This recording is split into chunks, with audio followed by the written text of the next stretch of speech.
Boa noite a todos. Bem-vindos Boa noite. aos novos alunos. Hoje tá. Baruch Hashem. Escolinha do Tem minha. Professor Abrão. A gente está aqui no meio da Tem história minha. da fuga. Até o Rafinha tá aí. O rei Davi se viu obrigado a fugir do seu próprio palácio, fugindo do seu próprio filho. O seu filho Avshalom se declarou rei. Ele agora estava indo em direção a Jerusalém para tomar posse do palácio, do reinado, de todo Israel. Ele tinha feito isso de forma pública, ele conseguiu o apoio da Globo e estava todo mundo lá, aparentemente, apoiando ele. O Davi, enquanto isso, teve que fugir com 600 homens, ele estava lá no meio da floresta tentando escapar, e enquanto isso, Davi tinha mandado dois Koanim de espiões de volta para Jerusalém, e ainda ele tinha mandado um amigo, um próximo dele, chamado Hushai Ha'arki, de volta também para tentar ver o que está acontecendo e tentar manejar as coisas da melhor maneira possível. Então, o Avshalom, o filho de Davi, que a gente continua, ele começa a ir em direção ao palácio do Davi para tomar posse. E lá se infiltrou junto o Hushai. O Hushai é aquele que estava com Davi, mas ele voltou para fingir que ele estava do lado do filho dele. E ele se coloca à disposição e fala: Olha, eu estou do seu lado, Avshalom. Eu quero estar do teu time. O Hushai era uma pessoa sábia, uma pessoa de teria uma posição importante. Só que o Avshalom não era bobo. Ele falou: Peraí, até agora você estava com meu pai. Eu não vou cair nessa que você está do meu lado. Mas Hashem ajudou o Hushai a ter a sabedoria de como, pelo menos, persuadir em parte o Avshalom. E ele fala: Peraí, eu não amava seu pai, não era amigo do seu pai. Eu amo e respeito quem é o rei designado por Deus. Está muito claro, ele falou na falsidade, que você é o rei de Israel agora. Você foi apoiado, Deus fez com que teu pai fugisse. Está muito claro que você é o novo rei de Israel. Então eu não tenho por que apoiar mais o seu pai. Com convicção. Mentira com convicção, você repete várias vezes, parece que pega, né? É, Eu já ouvi dizer alguma coisa assim. é. Mais ainda, eu tenho uma sensação que o teu pai, no final, vai acabar te aceitando também. Por quê? Existe uma regra que a gente pode ter ciúmes de qualquer pessoa, menos do próprio filho. Se o teu filho tem sucesso, é uma extensão do teu sucesso. Você não vê o teu filho como uma concorrência sua. O Talmud diz, já comentei não faz tempo, que Kol Uman Sone Bene Umanuto. Todo profissional odeia aquele que trabalha na mesma área que ele. Então, o médico odeia o médico, o engenheiro odeia o engenheiro e assim por diante. E se eu vendo carros e você vende carros, então, claro que isso pode ser trabalhado, mas a natureza é que se tem alguém que trabalha na mesma área que eu vou me sentir ameaçado por ele. Então, o rabino gosta do rabino. Mas pode acontecer, somos humanos iguais a todos. Então, existe uma sensação de que, peraí, se ele brilhar mais que eu, se ele tiver vender mais que eu vou me sentir ameaçado. Então, essa é a natureza humana. Mas com o seu próprio filho, não tem essa inveja. Você vai ficar feliz com o sucesso dele. E se a gente for ver, se a gente quiser um exemplo de como deveria ser, como a gente deve administrar esse sentimento, Aaron, a Cohen e Moshe é o melhor exemplo.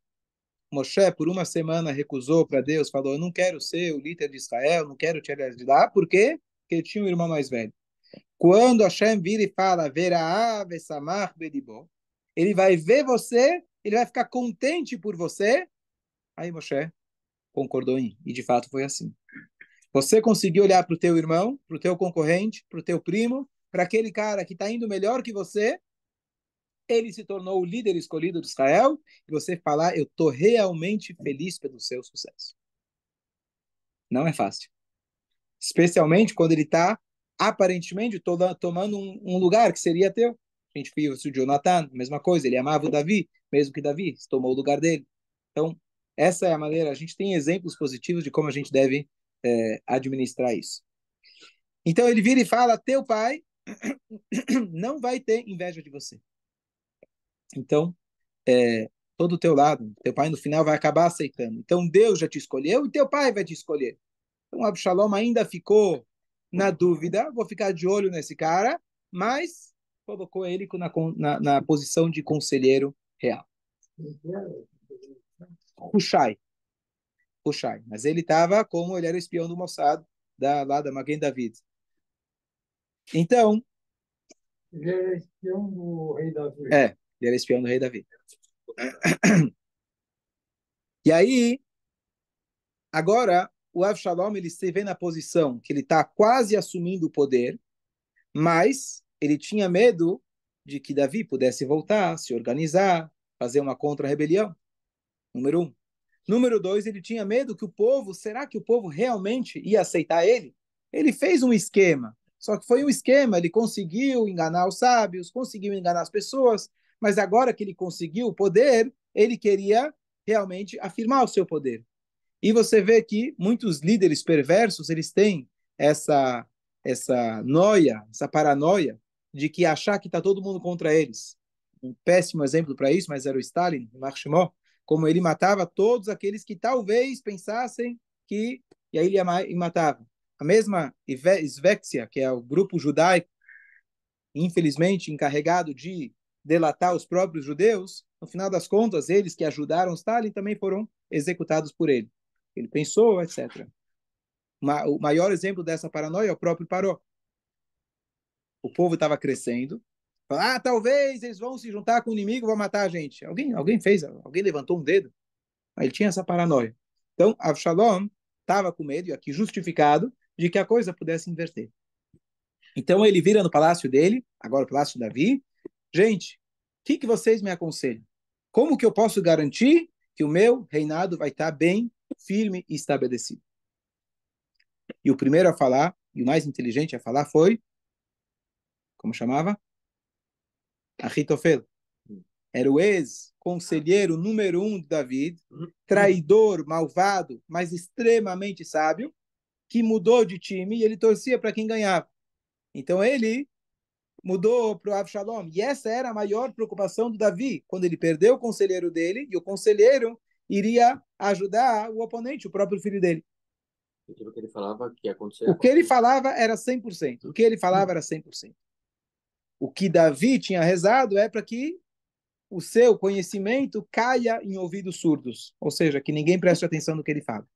Mas o Avshalom levanta, todo mundo fica em silêncio, o Ahitofel se levanta para falar, um grande sábio, tinha uma sabedoria divina, completamente 100% exata, precisa, e ele fala, olha, o que a gente precisa fazer é tomar as rédeas disso imediatamente. Como que a gente vai fazer? Então, o primeiro conselho que ele deu foi o pior de todos os conselhos, talvez, da história. Ele fala o seguinte, o teu pai, ele deixou atrás 10 concubinas, que eram aquelas esposas, são esposas, só que elas não têm os direitos da Ketubá, são esposas, 100%. Ele levou consigo as suas esposas, mas as concubinas ele deixou para trás, eram 10. Se Davi voltar para Jerusalém, talvez ele vai querer fazer, ele pensou, na verdade, na cabeça dele, talvez ele vai querer fazer as pazes com o filho dele. E aí eu vou me ferrar. É porque eu troquei de time. Um pai sempre tem misericórdia do filho. Então talvez o Davi vai voltar atrás e eu vou sair perdendo porque eu fui traidor dele. Então ele falou, preciso fazer alguma coisa que vai garantir que Davi nunca vai perdoar o seu próprio filho. E ele vira e fala, você precisa profanar cada uma dessas concubinas. E as pessoas que estavam lá, por mais que estavam se rebelando contra o Davi, caíram em choque. Falaram, Ahitofel, é esse o conselho que você está dando? E ele, na maior tranquilidade, seriedade, e ele fala, sim, é exatamente isso que eu estou falando. Eu sei, deixa eu só concluir. Eu sei que parece estranho o que eu estou dizendo. Parece muito estranho. Mas olha bem, não foi por acaso que ele deixou para trás. Quem foi que fez tudo isso? Foi Deus. Não é por acaso que ele precisou fugir. Vocês lembram do pecado que ele fez lá com Batsheva? Aqui está a punição divina. Você vai ser o encarregado, enviado divino, para poder. Está escrito, o profeta tinha dito que o mal ia sair da própria casa dele. Ele ia ter problemas dentro da família. Que ideia melhor? Tem o Avshalom, que é o filho, e ele vai profanar as próprias esposas dele. Justificou uma causa supostamente religiosa. E ele falou com tranquilidade, falou com seriedade, e o Avshalom não precisava muito para se convencer dessa ideia. Então, peraí, estamos falando de um sábio. Ele está justificando com uma, né? Deus mandou, Deus, e ele então caiu nesse conselho terrível que ele deu. Fala, Sr. Fischer. Me surgiu uma dúvida de Alahá. A pessoa tem relação com uma mulher que é concubina de um homem, também tem aquela Sim, pena de sim, sim, apedrejamento? pena de morte. Sim, ela é 100% casada. Ela é 100% casada. A única diferença é que ela não tem os direitos da Ketubá. E ainda o próprio filho. Não só a questão é adultério, incesto, é tudo junto. E o Avshalom, então, gostou da ideia, ele curtiu a ideia, e ele então foi na sacada, como chama, no sótão lá do penthouse, o penthouse lá do palácio, e ele colocou lá uma cabana por cima, ele estendeu uma tenda lá, e lá ele profanou as 10 concubinas do seu próprio pai.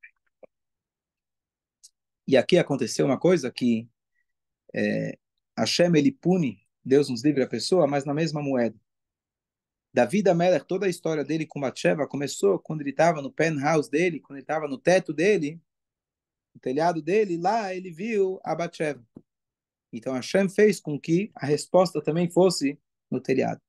Não necessariamente era exatamente o mesmo lugar, mas foi num lugar pelo menos equivalente aonde aquilo aconteceu. E no mesmo tipo de atitude que Hashem respondeu para ele. Então, realmente, a gente vê que Davi pagou e muito caro por aquilo que ele tinha feito. E apesar que a gente explicou que, tecnicamente, aquilo não foi um pecado. Só ficou em silêncio, né? É chocante. Concordo. E os rabinos? Ficaram em silêncio? Tinha lá o Sanedrim, tinha lá o Zequenim. Né? Então, tinha os prós, que eles eram cúmplices e eram malvados, infelizmente. E você tinha aqueles que eram contra, mas eles não se posicionaram. Por medo, por receio. Agora ele novo rei. Sabiam que aquilo estava absolutamente errado. Qualquer pessoa com um pouquinho de bom senso, ele já iria perceber que isso estava errado. Mas acho que eles falharam em não protestar. Você não pode ter medo de protestar contra uma coisa dessa. Vai morrer? Tudo bem. Mas você não pode deixar o bezerro de ouro acontecer na tua frente e você ficar em silêncio. O povo inteiro foi culpado por isso.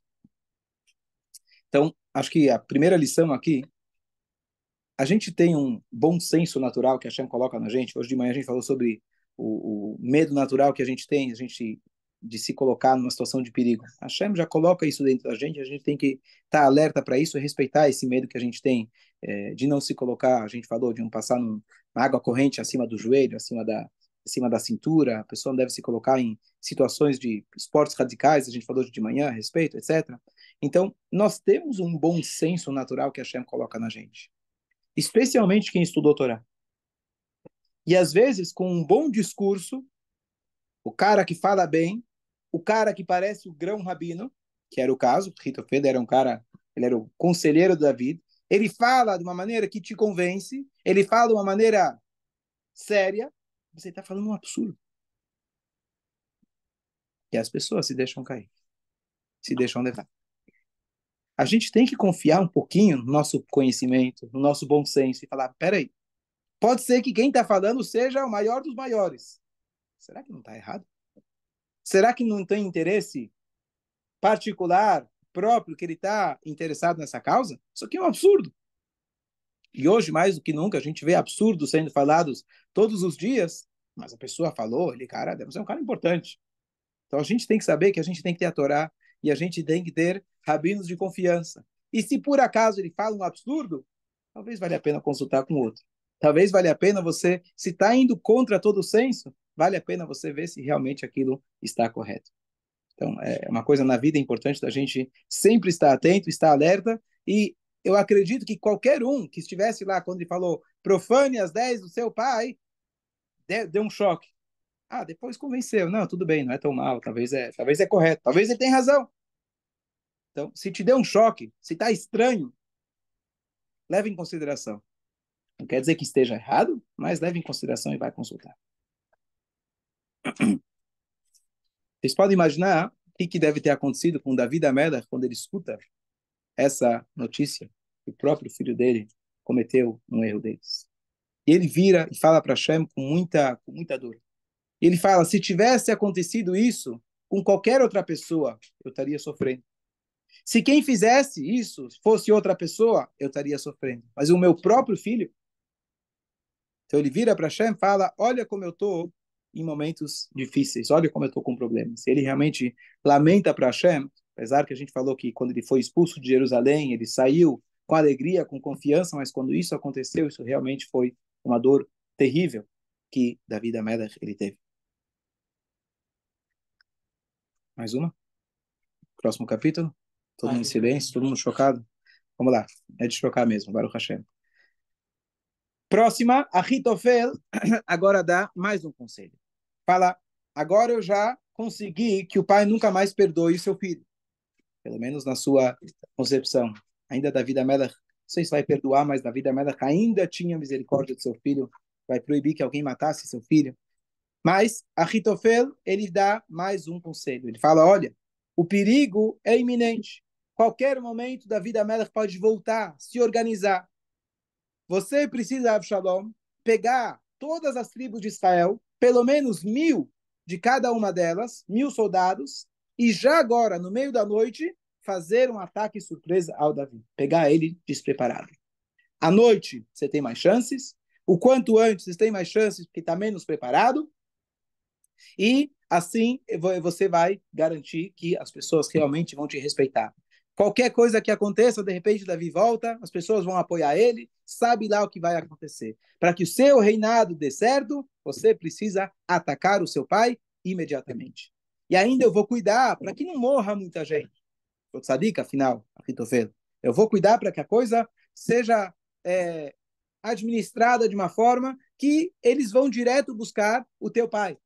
E assim a gente acaba com ele e pronto, a gente já, uma vez que Davi está morto, aí já não tem outro rei, vai ser você o rei e está tudo certo.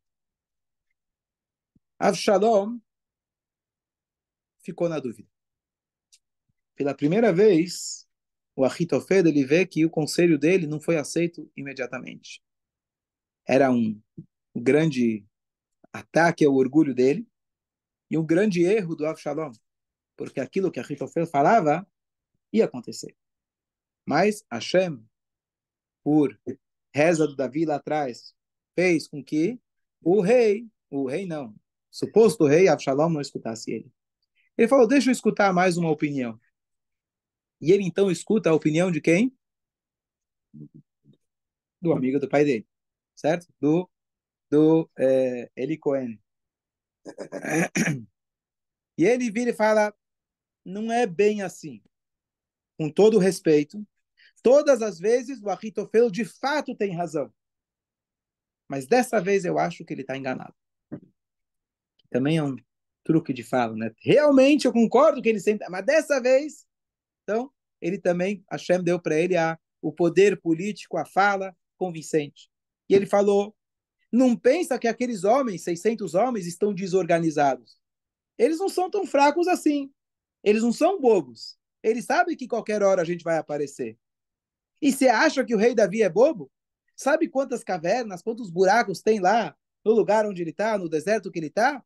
Ele já deve ter se escondido, ele deve estar muito bem escondido. Vai ver que tem sósias por aí também. Ele está lá em alguma caverna no Paquistão. Ele está, quem lembra? Então, não vai ser fácil de achar. Então, não sei se essa ideia é muito boa. Talvez melhor a gente se organizar e esperar até a luz do dia. enquanto isso ele ganha tempo, e continuou com seu discurso. E dessa vez, realmente, pela primeira vez, o, o Avshalom, ele fica na dúvida. Enquanto isso, o Hushai, ele aciona os seus dois amigos, aqueles dois Koanim, Aviatar e Tzadok, que eram também já tinham vindo antes para agir como espiões, e é,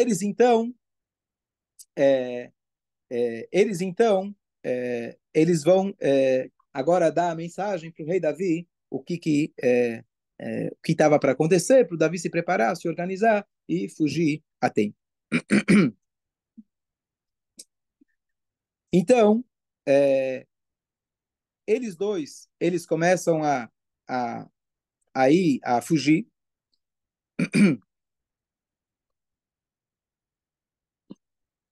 Só um minutinho.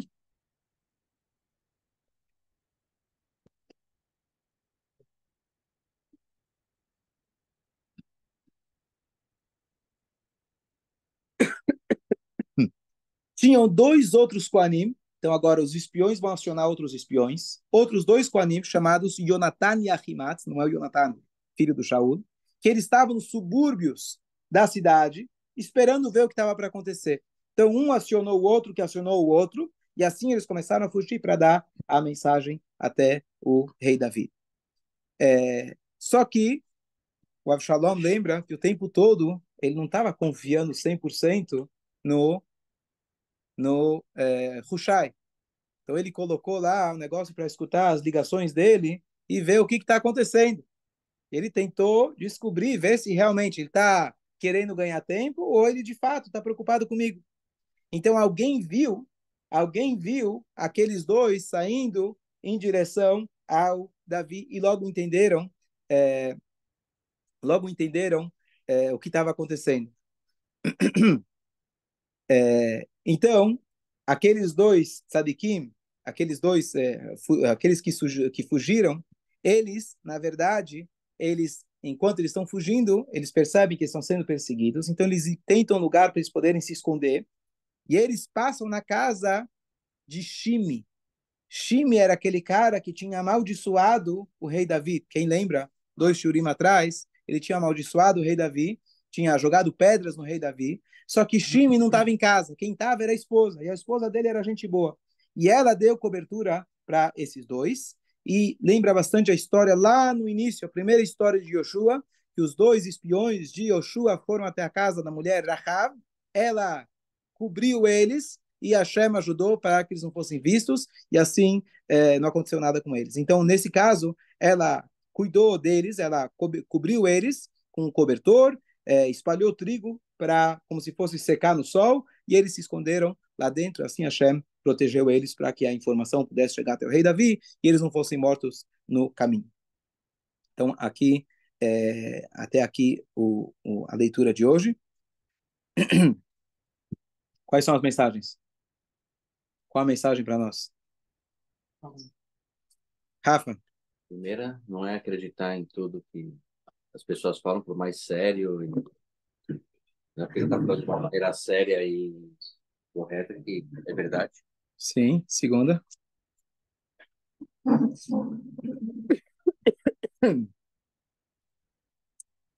A gente está pronto para se colocar em perigo? Se for para você ser um agente do Mossad e ficar lá no Líbano, na Síria, você tem que estar pronto para fazer isso. O nosso povo existe graças a isso. Talvez Davi não estaria lá. Acho que não é o caso hoje da maioria das pessoas. Ninguém vai te oferecer esse tipo de trabalho, mas você saber que você tem que estar pronto para morrer como judeu. Exatamente. Você tem que estar pronto para morrer e viver como judeu. E ter a coragem. E comentei outro dia, mas Nem ter vergonha de ser judeu. atualmente em Israel uma das grandes polêmicas internas, infelizmente, mas a questão de tzavá, para os religiosos ou não, etc. Já comentei a respeito, mas o que eu quero dizer é que não existe alguém hoje de Israel, do povo de Israel, que está fora do exército. Todos nós estamos em estado de guerra e precisamos fazer tudo o necessário para ganhar. Alguns estão na frente de batalha física, outros na frente de batalha espiritual. Você levantar os pés para cima, relaxar, ficar bom, deixa eles irem para a guerra, que a gente vai ficar aqui relaxando. Então, isso é completamente fora de cogitação. Você tem que estar pronto para entregar a sua vida ou fisicamente, se for o teu caso, se for a tua situação, se você estiver na idade, no momento, etc., se você for aceito, se você realmente tem as condições para isso, se não, você tem que estar na outra frente de batalha, que é aumentar em mitzvot, aumentar em Torá, porque estamos realmente no meio de batalha, que logo chega a vitória, se Deus quiser. Eu tive uma aula do Jamil Cohen. Espera aí, podemos falar o Cádiz, sim. Peraí. Tem